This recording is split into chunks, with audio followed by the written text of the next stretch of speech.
Chennai super Kings और Gujarat Titans के बीच में आईपीएल 2024 का मैच नंबर 59 खत्म हो चुका है और इस मुकाबले को सीएसके ने गंवा दिया है। सीएसके हालांकि शुरुआत से ही ऐसा लग रहा था कि सीएसके ये मुकाबला गंवा देगी, लेकिन डेरिल मिचेल और मोइन अली की जोड़ी ने कुछ देर के लिए सांसों को अटकाए रखा हुआ था गुजरात टाइटंस के खिलाड़ियों और फैंस का। हालांकि डेरिल मिचेल और मोइन अली ने जो प्लेटफॉर्म सेट किया था, उस प्लेटफॉर्म मतलब वो बने बनाए माहौल को खराब कर दिया है बाकी के बल्लेबाजों द्वारा। शिवम दुबे हो, चाहे रविंद्र जडेजा हो या फिर हो महेंद्र सिंह धोनी, कोई भी बल्लेबाज मैच फिनिश नहीं कर पाया। इसकी शुरुआत अगर आप देखोगे सीएसके के हार की शुरुआत कहां से हुई, तो भाई शुरुआती तीन जो बल्लेबाज हैं वो आप देखिए, अजिंक्य रहाणे एक रन बनाकर आउट होते हैं, रचिन रविंद्र एक रन बनाकर आउट होते हैं और ऋतुराज गायकवाड़ जो है वो खाता भी नहीं खोल पाते। भाई मेरे को तो ये नहीं समझ में आ रहा है कि ऋतुराज गायकवाड़ जब नंबर 3 पर बल्लेबाजी नहीं कर पा रहे हैं, जब नंबर 3 पर बल्लेबाजी उनसे हो नहीं रही है, तो फिर भाई कौन है जो उन्हें भेज रहा है नंबर 3 पर? वो खुद कप्तान है। भाई इतना तो यार हम लोग को समझ में आ गया कि भाई नंबर 3 पर उनसे बल्लेबाजी नहीं हो रही है। हमने देखा है, इसी आईपीएल में हमने देखा है कि भाई जब जब वो नंबर 3 पर बल्लेबाजी करने के लिए आ रहे हैं, तब तब वो फ्लॉप हो रहे हैं। तो भाई ऋतुराज गायकवाड़ क्यों ऐसा कर रहे हैं और किसके कहने पर ऐसा कर रहे हैं, ये समझ से परे है।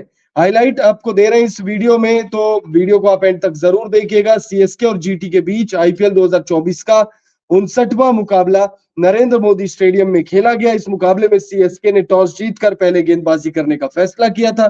फैसला गलत नहीं था, लेकिन गलत साबित कराया साई सुदर्शन और शुभमन गिल की जोड़ी ने। साई सुदर्शन ने 51 गेंदों में 103 रनों की आतिशी पारी खेली। 201.96 की स्ट्राइक रेट से उन्होंने बल्लेबाजी की। 5 चौके और 7 छक्के उन्होंने अपनी इस पारी के दौरान लगाया। वही उनका साथ कप्तान शुभमन गिल ने भरपूर दिया। शुभमन गिल ने 55 गेंदों में 104 रनों की पारी खेली। 189.09 की स्ट्राइक रेट से उन्होंने बल्लेबाजी की। 9 चौके और 6 छक्के शुभमन गिल की पारी में हमने देखा।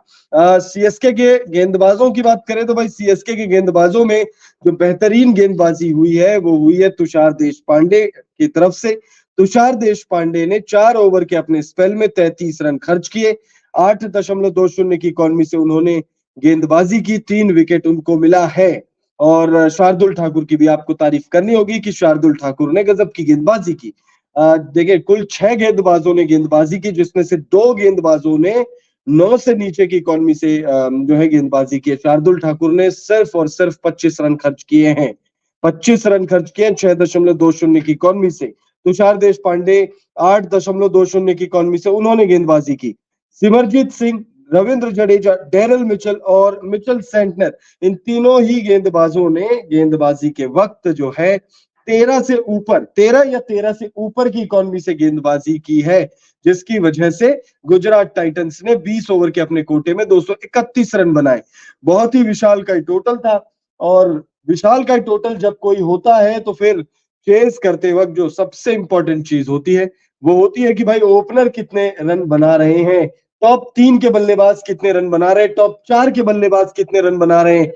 टॉप 4 के बल्लेबाजों को ज्यादा रन बनाने होते हैं जब जब आप 232 रन चेस कर रहे हो। जब आप 232 चेस कर रहे हो तो आपके टॉप ऑर्डर के जो स्कोर कार्ड है वो ऐसे नहीं दिखने चाहिए, अजिंक्य रहाणे की तरह नहीं होना चाहिए। 5 गेंदों का सामना किया है, 1 रन बनाकर भाई आउट हो गए। उसके बाद आप देखिए यहाँ पर ऋतुराज गायकवाड़ नंबर 3 पर क्यों आ रहे हैं, ये नहीं समझ में आ रहा है। कमेंट करके आप लोग बताइए, क्या ऋतुराज गायकवाड़ को नंबर 3 पर बल्लेबाजी करनी चाहिए या नंबर 1 पर ही बल्लेबाजी करनी चाहिए, यानी ओपनिंग करनी चाहिए। लेकिन जब 3 विकेट गिर गए थे जल्दी जल्दी, रचिन रविंद्र भी 1 रन बनाकर आउट हुए 2 गेंदों का सामना करके। उसके बाद मोइन अली ने शानदार बल्लेबाजी की। 36 गेंदों में 56 रन उन्होंने बनाए। 4 चौके और 4 सिक्स उनकी बल्लेबाजी के दौरान हमने देखा। तो वहीं डेरिल मिचेल ने भी गजब की बल्लेबाजी की। डेरिल मिचेल ने 34 गेंदों में 63 रनों की पारी खेली। छक्के थोड़े कम है, 3 सिक्स है, लेकिन 7 चौके उन्होंने अपनी पारी के दौरान लगाए। लेकिन जब डेरिल मिचेल और मोइन अली जब आउट हुए उसके बाद कोई भी बल्लेबाज कुछ खास कमाल नहीं कर पाया। फिर चाहे शिवम दुबे हो जो 21 रन बनाकर आउट हुए, या फिर रविंद्र जडेजा हो जो 18 रन बनाकर आउट हुए। तो भाई जब 18, 21, 20, 3, 2, 1 ऐसी पारियां अगर बल्लेबाज खेलने लग जाएंगे तो फिर आप 232 रन कभी नहीं चेस कर पाओगे।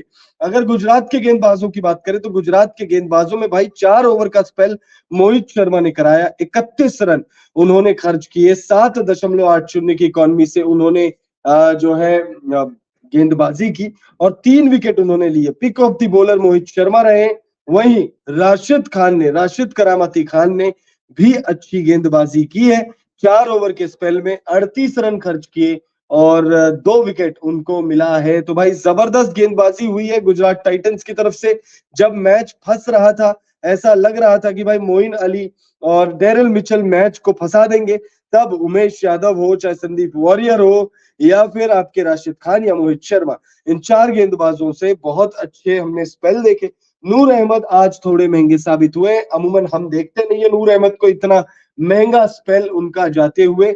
उमेश यादव की बात करें तो उमेश यादव ने 3 ओवर का स्पेल डाला जिसमें 20 रन खर्च किए। जबरदस्त गेंदबाजी उमेश यादव द्वारा हमने देखी, 1 विकेट उनको मिला है। तो वहीं संदीप वॉरियर की बात करें तो भाई ने 3 ओवर में 28 रन खर्च किए और 1 विकेट उनको मिला है। लेकिन पिक ऑफ द बॉलर रहे मोहित शर्मा भाई पिछला कुछ वक्त इनके लिए बहुत खराब जा रहा था, बेहद खराब स्पेल ये डाल रहे थे। आईपीएल इतिहास का सबसे महंगा स्पेल मोहित शर्मा ने डाला है।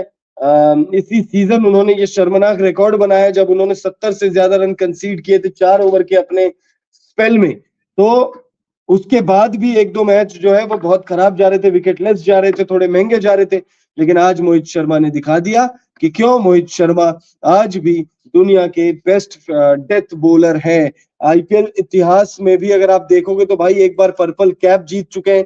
सीएसके के खिलाफ, सीएसके की तरफ से खेला करते थे उस वक्त, और पर्पल कैप इन्होंने सीएसके की तरफ से खेलते हुए लिया है। तो वहीं आईपीएल 2022 में भी पर्पल कैप जीतते जीतते रह गए थे। वो तो मोहम्मद शमी जो उन्हीं के टीममेट हैं, जो उन्हीं के गुजरात टाइटंस से खेला करते हैं, उन्होंने पर्पल कैप अपने नाम कर लिया। तो मोहित शर्मा बहुत गजब के गेंदबाज है, इसमें कोई डाउट नहीं है। हाँ, आपके कुछ मैच खराब हो सकते हैं, लेकिन ये कुछ मैच खराब होने की वजह से टीम का प्रदर्शन या बैलेंस आप कह सकते हो बिगड़ गया है। गुजरात टाइटंस ने आज यही काम किया है भाई, हम तो डूबेंगे तुम्हें भी ले डूबेंगे, क्योंकि अब गुजरात टाइटंस ने चेन्नई सुपर किंग्स के लिए मुश्किलें जो है वो बहुत ज्यादा, थोड़ी नहीं बहुत ज्यादा बढ़ा दी है। बहुत ज्यादा मुश्किलों में अब आ गई है चेन्नई सुपर किंग्स, क्योंकि अगर आप पॉइंट्स टेबल देखोगे तो अब पॉइंट्स टेबल में आप देखोगे कि भाई चेन्नई सुपर किंग्स को अब अपने दोनों मुकाबले हर हाल में जीतने हैं। चेन्नई सुपर किंग्स को अगर चेन्नई सुपर किंग्स एक भी मुकाबला हारने में 35 रन से इस मुकाबले को चेन्नई सुपर किंग्स ने गवा दिया है, और ये तो भला हो कि भाई सिर्फ 35 रन है हार का मार्जिन। अगर ये स्कोर ये जो 35 है, अगर ये 60, 70, 80, 90 या 100 के आसपास का होता, जो कि होता हुआ नजर आ रहा था, तब फिर निश्चित तौर पर सीएसके प्लेऑफ की रेस से बाहर हो सकती थी, क्योंकि फिर सीएसके का भी हाल जो है वो कहीं ना कहीं एलएसजी और दिल्ली कैपिटल्स जैसा ही होता। अब भी सीएसके जो है वो प्लेऑफ्स में क्वालिफाई होने के लिए प्रबल दावेदार मानी जा रही है, क्योंकि नेट रन रेट बेहतर है। और अगर मान लेते हैं कि दिल्ली कैपिटल्स, खैर आपको हम ये पूरा एक अलग टॉपिक है और इस टॉपिक पर हम आपको एक अलग वीडियो में समझाते हैं कि भाई क्या सिनेरियो है, कौन सी टीम प्लेऑफ्स में क्वालिफाई हो सकती है। अभी फिलहाल बात कर लेते हैं मैच की। 59वां मुकाबला 17वें सीजन का खेला गया, और ये मुकाबला खेला गया नरेंद्र मोदी स्टेडियम में, अहमदाबाद में ये मुकाबला खेला गया, गुजरात के घर में ये मुकाबला खेला गया।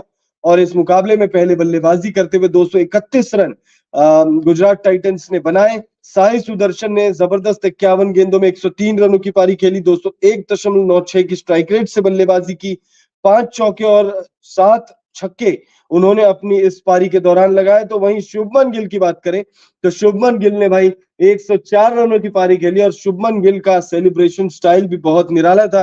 अमूमन हमने देखा है शुभमन गिल शतक लगाकर थोड़े हम्बल सेलिब्रेशन करते हैं, लेकिन शुभमन गिल का सेलिब्रेशन स्टाइल जो है आज काफी इंटरेस्टिंग था। बात करें अगर गेंदबाजों की, सीएसके के गेंदबाजों की, तो भाई सीएसके के गेंदबाजों में 4 ओवर में 33 रन खर्च किए, तुषार देशपांडे ने, और तुषार देशपांडे ने विकेट लिए हैं 2। वहीं अगर हम बात करें बल्लेबाजों में सीएसके की, तो सीएसके के बल्लेबाजों में भाई रविंद्र जडेजा फ्लॉप रहे, शिवम दुबे फ्लॉप रहे, ऋतुराज गायकवाड़ फ्लॉप रहे, सचिन रविंद्र फ्लॉप रहे, अजिंक्य रहाणे से भी उम्मीदें बहुत ज्यादा कर बैठे थे फैंस, वो भी कुछ नहीं खास कर पाए। महेंद्र सिंह धोनी नॉट आउट लौटे हैं, 11 गेंदों में 26 रन बनाकर वो क्रीज से नॉट आउट लौटे हैं। 3 छक्के उन्होंने लगाए, लेकिन मैच जो है वो नहीं जिता पाए। थाला मैच जिताएंगे ऐसी उम्मीद हर किसी को थी, लेकिन थाला महेंद्र सिंह धोनी से कुछ हो नहीं पाया, और इस मुकाबले को सीएसके ने 35 रनों के ठीक ठाक मार्जिन से, मतलब मैं छोटा मार्जिन नहीं कहूंगा इसे, ना ही कोई बहुत बड़ा मार्जिन है, लेकिन ठीक ठाक मार्जिन से सीएसके ने इस मुकाबले को गंवा दिया है। हालांकि इस हार से सीएसके को उतना नुकसान नहीं हुआ है, लेकिन सीएसके को अब आने वाले अपने दोनों मुकाबले जीतने होंगे। सीएसके अब अपने अगर दोनों मुकाबले नहीं जीतेगी तो फिर सीएसके प्लेऑफ की रेस से बाहर हो जाएगी, क्योंकि अब गुजरात टाइटंस ने इस मुकाबले में जीत हासिल करके समीकरण जो है वो बहुत इंटरेस्टिंग कर दिया है। समीकरण अब बहुत ज्यादा इंटरेस्टिंग हो चले हैं। सीएसके की इस हार से दो टीमों को उम्मीद